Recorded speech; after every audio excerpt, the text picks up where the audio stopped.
have the hourly price chart for AMC Entertainment Holdings Incorporated, stock ticker AMC. So here we can see that we're currently trading under a small amount of selling pressure. We're sort of starting to roll over at some near-term highs here. We're still trading above the $5 mark, roughly 512 at the moment.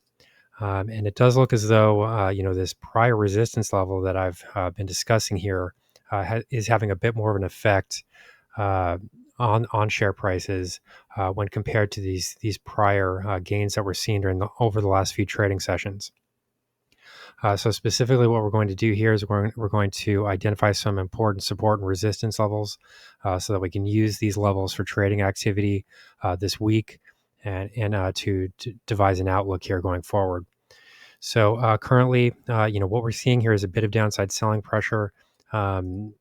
Overall in the market, we were seeing a slight pop earlier in the trading session with several large cap stocks starting to move higher.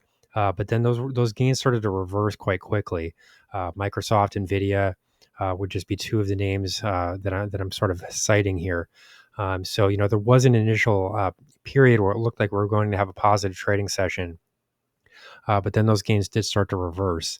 It is important to note here that there are some very significant earnings reports that are going to be released this week, and this could have a general effect on the market as a whole. We are going to see earnings reports from Microsoft, Apple, Meta Platforms, and Amazon. So that's 4 out of the 7 Mag 7 stocks are going to be reporting earnings this week.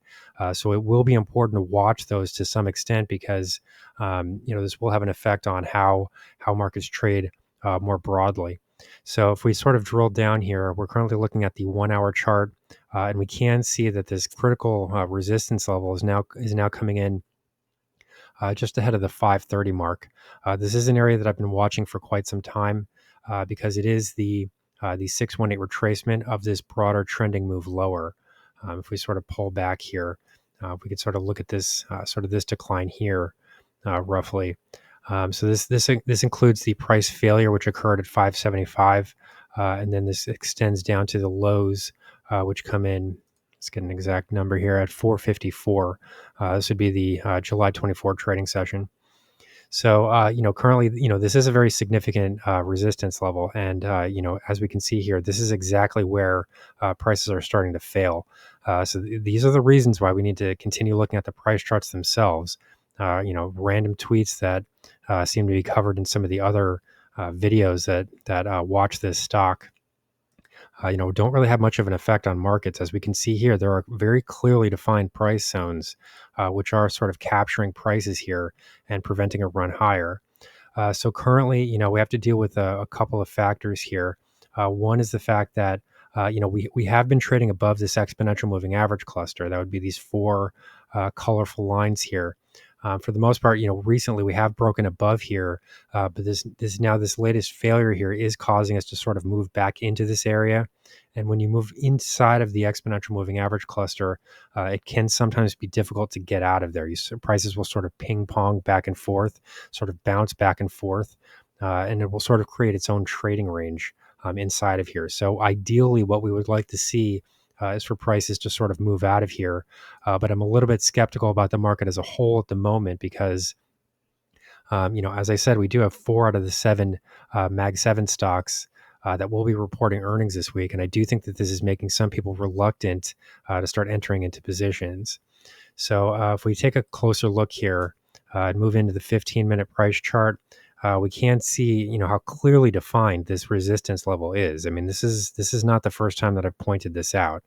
And I'm not saying I'm a fortune teller here. I'm saying that this is a clearly defined, Fibonacci retracement level. And as we can see here, prices were really hugging this period, this level for quite a long period of time. On the shorter term timeframes, we are starting to break below this exponential moving average cluster, which is a little bit of a negative here. Not just because it would suggest that negative momentum is starting to develop, but mostly because it would solidify this 530 zone as a very important level of resistance. If we start to see prices move lower here and we start to break some support levels, what that really is going to do is strengthen this level to the top side. and it could force some resistance into the 530 level. Ideally, what we're looking for here is for a break above this zone, because what this would really mean is that the immediate upside target here would then become the 550 level, which roughly falls in line with the 786 Fibonacci retracement. Currently, that rests at 549. So for all intents and purposes, we can call that 550. But there's really no other historical support in this area. There's no other major historical resistance that can be found in this area. So I wouldn't really expect this area to hold as resistance if we were to venture into this area.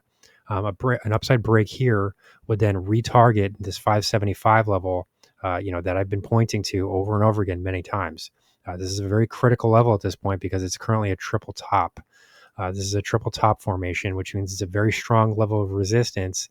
And most likely what this means in terms of a practical application here would be the fact that this does mark a sort of a very attractive level to start entering into the market if you're a short seller. So, these are the type of factors, and these are the type of price levels that need to be identified because these are the most likely price zones for the short side of the market to start to enter in and start to build their positions. So, at the moment, these are kind of the two critical levels that I'm watching to the top side. First, I'm looking at 530, just below there, possibly 529, you can call it. And then, this triple top resistance zone, which is now coming into 575. I mean, these are very clearly defined, resistance zones here. And they do sort of mark attractive entry points for anyone that is looking to short sell this stock. So in my view, these are the levels that really need to be broken in order to sort of take pressure off of the downside and to start to open the way for broader gains. So overall, I would not neglect the fact that the market is going to experience some additional uncertainty or volatility this week based on these these mega cap Mag 7 earnings reports. I do think that this is going to inject a lot of volatility into the market, and if we start to see downside selling pressure in those names, it's really going to drag everything else lower, and it's going to make it much easier to establish short selling positions. So I'm not necessarily saying that those will be negative earnings reports, but if they are, it would stand to reason that this is the type of event that could weigh on the market as a whole. So here are the things to watch for, and here's the current market update for AMC Entertainment Holdings Incorporated, stock ticker AMC.